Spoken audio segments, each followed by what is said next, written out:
Hello बच्चों, कैसे हो आप लोग। आई होप सब लोग अच्छे होंगे। चलिए तो आज की क्लास स्टार्ट करते हैं। हमने अब तक पहला चैप्टर कवर कर लिया है, वो हमारा पूरा हो चुका है। जिसने वो वीडियो नहीं देखे हो वो वीडियो देख लें और पहला चैप्टर कवर कर लें। आज हम स्टार्ट करने जा रहे हैं second chapter, basic accounting terms. Basic accounting terms second chapter बहुत ही इंपॉर्टेंट चैप्टर है और इसमें बिजनेस में यूज होने वाली टर्म्स को यूज किया गया है। तो अकाउंटिंग के लिए ये टर्म्स जानना बहुत जरूरी है। तो चलिए, ये आज की क्लास बड़ी इंटरेस्टिंग होने वाली है। शुरू करते हैं।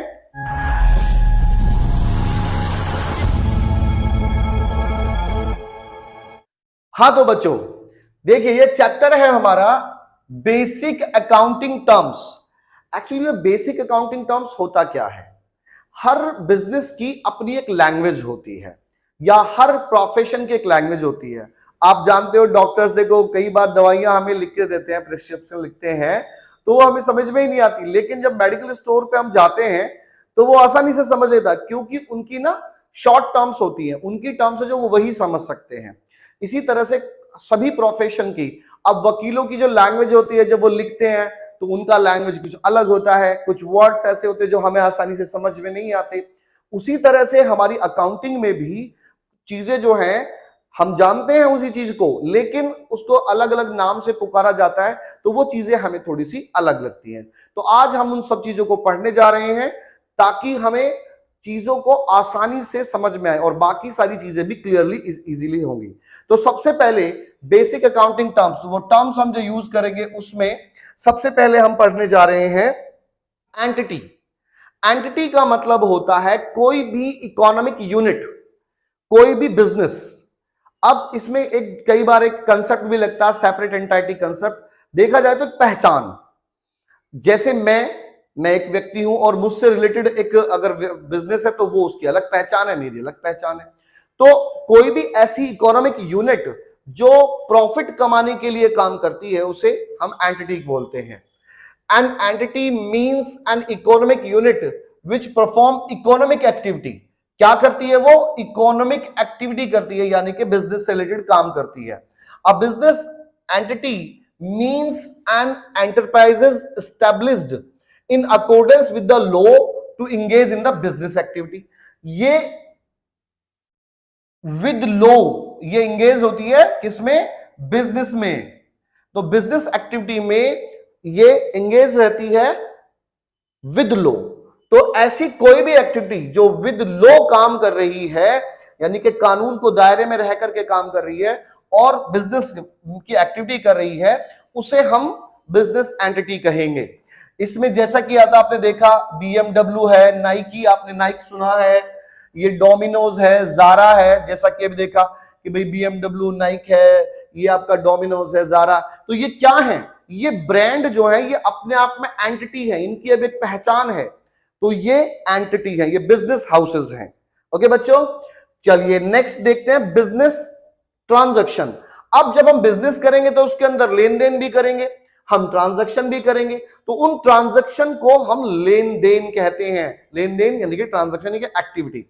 अब कोई भी एक्टिविटी जो बिजनेस करेगा वो एक्टिविटी करेगा, उसमें क्या कुछ बेचेगा, कुछ खरीदेगा, कुछ पैसा लेगा, कुछ पैसा देगा। ठीक है, ये सारी चीजें जो होती हैं ये बिजनेस में होने वाले ट्रांजैक्शन है। ऐसा कोई भी ट्रांजैक्शन जिसमें मनी इन्वॉल्व हो, जिसमें इकोनॉमिक एक्टिविटी इन्वॉल्व हो, वो बिजनेस ट्रांजैक्शन कहलाता है। Business transaction means the financial transaction, financial transaction event entered into by two party, जो दो पार्टियों के बीच में होता है, दो पार्टी होती है इसमें।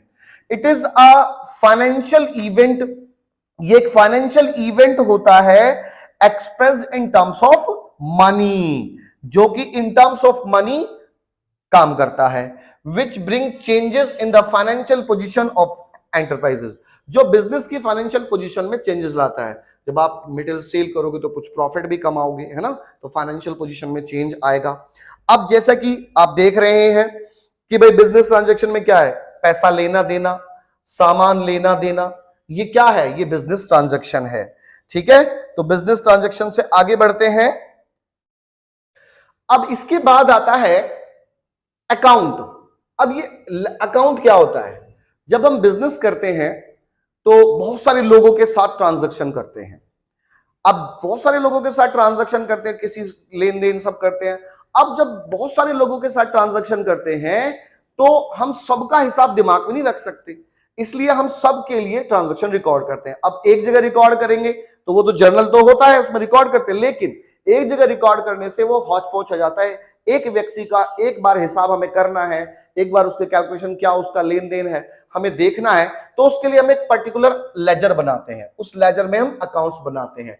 तो इसका अकाउंट का मतलब होता है कि एक व्यक्ति से रिलेटेड, एक आइटम से रिलेटेड सारे ट्रांजैक्शन एक जगह, उसे हम लेजर कहेंगे। It is a record of the transaction under a particular head of account. It not only shows the amount of the transaction, ये केवल अमाउंट ही नहीं दिखाता, but also shows their effect and directions. ये सब कुछ दिखाता है, एक ही जगह पे हम सारे ट्रांजैक्शन लिखेंगे। इस तरह का उसका एक फॉर्मेट होता है जो आगे के चैप्टर्स में हम इसको पढ़ेंगे भी और बनाएंगे भी। ठीक है, चलिए नेक्स्ट आ जाता है आपका कैपिटल। अब ये कैपिटल क्या चीज है भाई? कैपिटल को बड़ा ध्यान से समझें। कैपिटल, कैपिटल, बिना कैपिटल के बिजनेस स्टार्ट नहीं हो सकता।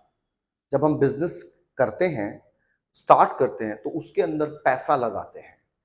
जब तक पैसा नहीं लगाया जाएगा, इन्वॉल्व नहीं होगा, तब तक बिजनेस हो ही नहीं सकता। तो जो भी, अब क्या केवल पैसा ही नहीं, हमें कई बार बहुत सारी चीजें लगानी पड़ती हैं। जैसा कि अब ये मेरा बिजनेस हाउस है, मुझे बिजनेस करना है, उस बिजनेस के लिए, मुझे इस बिजनेस को चलाने के लिए मैंने कई सारी चीजें लगाई। मैंने बिजनेस के अंदर मशीनरी लगाई, मैंने बिजनेस के अंदर फर्नीचर लगाया, पैसा लगाया, और कोई व्हीकल लगाया, मेरे पास कार थी वो भी लिया, लैपटॉप कंप्यूटर लगा। इन सब को मैंने पैसे से खर्च करके ये सब खरीदे और बिजनेस में लगाए। तो ये सब का जो जोड़, इन सब का जो पैसा है, वो हमारा कैपिटल हो जाता है। केवल पैसा ही लाके, या फिर ऐसा भी हो सकता है मैं बिजनेस स्टार्ट कर रहा हूं और मेरे पास कम पैसे हैं, तो मैंने सोचा कि कुछ मेरी जो पर्सनल चीजें हैं जो मेरे घर पे हैं वो अगर यूज हो सकती है तो उन्हें मैं ले आता हूं। तो ऐसे में मैं सबसे पहले तो पैसा लेके आया, कैश लाया। फिर मेरे पास एक मशीनरी पड़ी हुई थी जो मेरे बिजनेस से रिलेटेड है, मैं उस मशीनरी को भी ले आया।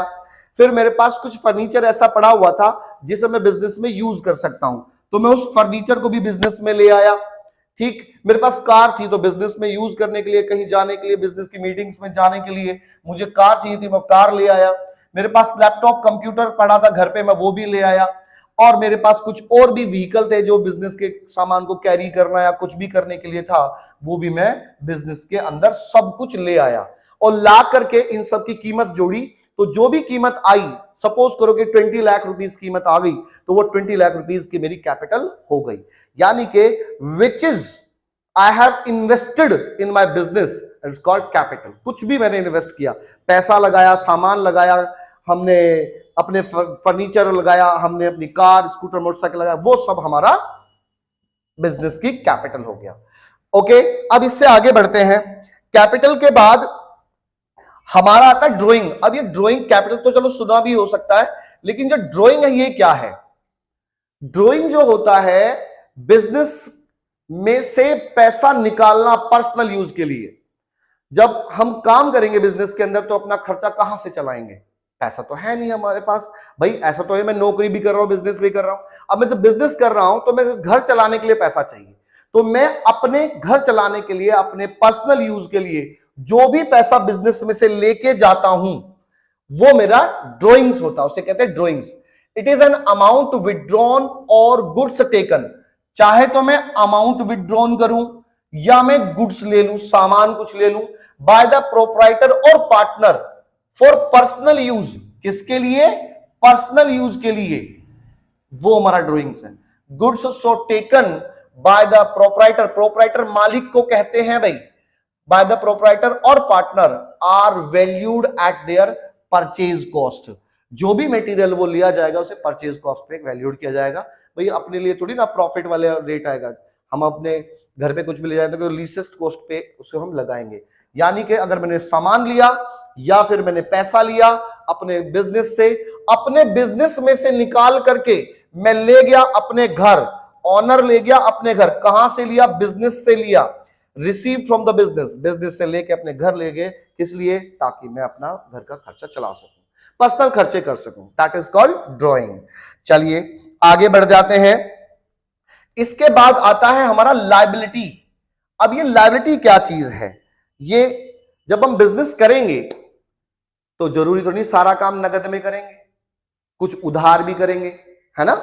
तो जो भी उधार हम काम करेंगे, जो हमारे ऊपर कर्ज हो जाता है, जो हमारे ऊपर उधार हो जाता है, उसे हम लायबिलिटी कहेंगे, उसे हम लायबिलिटी कहेंगे। जैसे कि अब देखिए, लायबिलिटी मींस अमाउंट ओव्ड, जो हमारे ऊपर ओव्ड है या हमारे लिए पेबल है बाय द बिजनेस, वो हमारे लिए लायबिलिटी है। Liability towards the owners of the business is termed as internal liability. कई बार ऐसा भी हम सोचते हैं, अब मैं इधर खड़ा हूं, मैं बिजनेस का मालिक हूं, मैंने बिजनेस में पैसा लगा दिया, अब मैं आ गया यहां बिजनेस के अंदर, तो जो मैं बिजनेस की पॉइंट ऑफ व्यू से सोच रहा हूं, जो मालिक से मुझे पैसा मिला वो बिजनेस के ऊपर तो कर्ज है ना, कर्ज है बिजनेस के ऊपर, लेकिन मालिक अपना ही आदमी है, इसलिए ये इंटरनल लायबिलिटी है ना। अगर किसी बाहर से, बिजनेस से बाहर के लोगों का कोई कर्ज हमारे ऊपर है, वो एक्सटर्नल लायबिलिटी है। On the other hand, liability toward the outsiders, यदि लायबिलिटी हमारी आउटसाइडर्स की है, it terms as external liability. ये क्या हो जाती है? External liability. बिजनेस के अंदर का ही है तो इंटरनल लायबिलिटी, बाहर है तो बाहर की। सीधी बात है, जो बिजनेस के ऊपर कर्ज है वो लायबिलिटी है। ठीक है, जैसा कि ये दिखा रहे, देखो ये बिजनेस है, इसके ऊपर ये कर्ज है तो ये लायबिलिटी है। अब लायबिलिटी को हम थोड़ा सा डिटेल में समझते हैं। देखिए, लायबिलिटी को हमने दो पार्ट में डिफाइन किया, एक तो होती है नॉन करंट लायबिलिटी, एक होती है करंट लायबिलिटी। अब ये नॉन करंट और करंट क्या है? जो 12 महीने के अंदर अंदर देना लेना हो जाए, है ना, तो वो तो होगी करंट लायबिलिटी, और जो 12 महीने से ज्यादा ले ले वो non current liability. Non-current liability is that liability which is payable after the period of 12 months. After the period of more than 12 months. 12 months from the end of the accounting period. जो भी आपका accounting period होता है, उसके 12 महीने के बाद वो अगर पेमेंट होती है तो वो क्या होगी? Current, non current liability. इसमें लॉन्ग टर्म बोरोइंग्स हो सकती हैं, जो लंबे समय के लिए लोन लिए, लॉन्ग टर्म लोन, है ना, बोरोइंग लोन एक ही चीज होती है, जो लंबे समय के लिए आपने बोरो किया, या फिर लॉन्ग टर्म प्रोविजन कर दिया, ये हमारी लॉन्ग टर्म लायबिलिटी होती है, इन्हें हम नॉन करंट लायबिलिटी कहते हैं। अब current liability is that liability which is payable within 12 month, within 12 month, जो 12 महीने के अंदर अंदर पे हो जाए from the date of the accounting period. इसके अंदर क्रेडिटर्स होते हैं जिनसे हम माल उधार में खरीदते हैं, शॉर्ट टर्म लोन होते हैं, छोटे छोटे लोन ले लिया आपने, और एक बिल्स पेबल होता है, ये भी आपने उधार खरीदा और उसके बदले हमने उनको अभी कहा कि भाई बिल आप हमें तब दे देना जब हमारे पैसे हों, हम पैसे देंगे, तो वो बिल्स पेबल हमारे लिए लायबिलिटी है, हमें पे करना है आज नहीं तो कल, वो हमारी शॉर्ट टर्म लायबिलिटीज होती है। अब इसके बाद आते हैं आगे असेट। अब देखिए असेट क्या चीज है? असेट बहुत ही इंपॉर्टेंट चीज है बिजनेस के लिए, बिना असेट के तो बिजनेस हम कर ही नहीं सकते। तो असेट क्या होती है चीजें? असेट होती है, asset are the properties, asset जो है वो प्रॉपर्टीज हैं ओन्ड बाय द बिजनेस, जो बिजनेस और एंटरप्राइजेस की संपत्ति है उन्हें असेट कहते हैं। They are the economic resources of the business, वो बिजनेस के इकोनॉमिक रिसोर्सेज हैं। इन द अदर हैंड, दूसरी तरफ आप कह सकते हो anything which will be enable the firm to get economic benefit in the future, जो बिजनेस को फ्यूचर में बेनिफिट देती हैं, वो चीजें आपकी असेट हैं। Is an asset, for example assets are the land, building, machinery, furniture, stock, data, cash, bank balance etcetera. तो इन शॉर्ट क्या समझ में आया?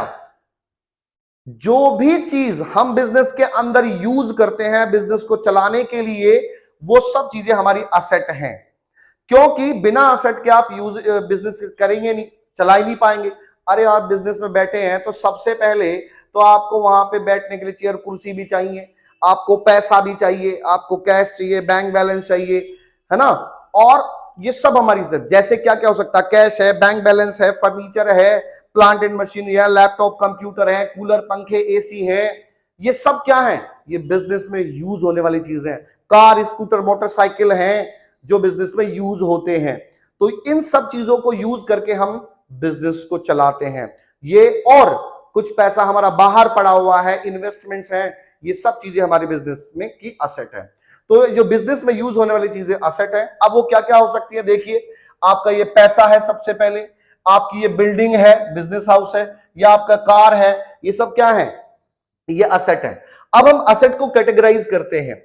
असेट जो है हमारी non current assets, current assets और फिक्टिशियस असेट्स, इन तीन कैटेगरी में कैटेगराइज की जाती है। अब ये होती क्या क्या है, पहले नॉन करंट असेट्स में दो तरह के असेट्स हैं, तो दो तरीके में काइंड में किया गया है, एक टेंजिबल असेट्स और एक इंटेंजिबल असेट। तो जरा इसको हम पढ़ लेते हैं। नॉन करंट असेट्स पहले पढ़ रहे हैं। हमारी असेट तीन तरह की हुई, नॉन करंट असेट। तो नॉन करंट असेट्स में टेंजिबल और इंटेंजिबल। पहले नॉन करंट की बात करते हैं। Non current assets are those assets which are held by the entity or enterprises not with the purpose to resale। वो असेट जो रीसेल के लिए नहीं रखी हमने, बेचने के लिए नहीं है, यूज करने के लिए है। Are held either as investment, investment के लिए, और to facilitate the business operation, और या फिर बिजनेस को फैसिलिटी देने के लिए, बिजनेस के ऑपरेशंस में फैसिलिटेट होने के लिए। In the other words those assets are held by the business, वो चीजें जो बिजनेस के पास हैं, from a long term point of view, जो लंबे समय के लिए होती हैं, उन्हें हम नॉन करंट असेट्स कहते हैं। फॉर एग्जाम्पल देखिए, फॉर एग्जाम्पल क्या है, लैंड है, बिल्डिंग है, ठीक है, लॉन्ग टर्म इन्वेस्टमेंट है, ये हमारी क्या है, ये हमारी नॉन करंट असेट्स हैं। अभी नॉन करंट असेट्स को मैंने दो कैटेगरी में डिवाइड किया है, एक तो टेंजिबल, एक इंटेंजिबल। टेंजिबल क्या मतलब, वो असेट होती है जिसे हम छू सकते हैं, जिसकी फिजिकल एग्जिस्टेंस होती है, जिसे हम देख सकते हैं, छू सकते हैं। और इंटेंजिबल असेट वो असेट होती हैं जिनको ना हम छू सकते, ना हम उनको देख सकते, वो हमारी असेट्स इंटेंजिबल होती हैं। अब ये कैसे, देखिए, tangible assets are those assets which have physical existence, they can be seen and touched, उन्हें हम देख सकते हैं और छू भी सकते हैं। For example land, building, furniture, computer etcetera, ये आपकी क्या है, ये टेंजिबल है। अब इंटेंजिबल में क्या है, intangible assets are those assets which do not have physical existence, जिनकी फिजिकल एग्जिस्टेंस नहीं होती, उन्हें हम इंटेंजिबल असेट्स कहते हैं। They can not be seen और टच, ना उन्हें हम देख सकते हैं और ना ही उन्हें हम छू सकते हैं। तो ऐसी असेट होती क्या है भाई, ना दिखे, ना हम छू सकते और हमारी संपत्ति है, तो ऐसा क्या होगा, ऐसा है सबसे पहले तो goodwill, the value of our fame, हमारे बिजनेस की फेम जो है वो गुडविल है। भाई आज बीकानेर वाला आप जाते हैं, बाहर से आप ठेले से छोले भटूरे खाओ तो 20-25 रुपए में आपको, 30 रुपए में आपको मिल जाएंगे, लेकिन आप बीकानेर में जाओगे तो कम से कम 100-150 रुपए का मिलेंगे। हाँ, हम मानते हैं कुछ हाइजीन और क्वालिटी भी अच्छी होती है उनकी भी, लेकिन उनका फिर भी बहुत ज्यादा डिफरेंस है। क्यों डिफरेंस है, क्योंकि उन्होंने एक ब्रांड नेम कमाया, उन्होंने एक फेम कमाई हुई है, उनकी गुडविल है, उस वो गुडविल का भी पैसा कमा रहे हैं, तो वो गुडविल है। ट्रेडमार्क होता है, ट्रेडमार्क जब हम किसी भी चीज का लोगो, ट्रेडमार्क आप समझते हैं। कंप्यूटर सॉफ्टवेयर, अब ये कंप्यूटर सॉफ्टवेयर जो है ये कहीं दिखता नहीं है, लेकिन इसके बेस पे काम करते सभी बच्चे जानते हैं। आज के टाइम पे तुम कोई भी किसी से ऑनलाइन क्लास ले रहे हो तो ऑनलाइन क्लास कंप्यूटर सॉफ्टवेयर के थ्रू ले रहे हो।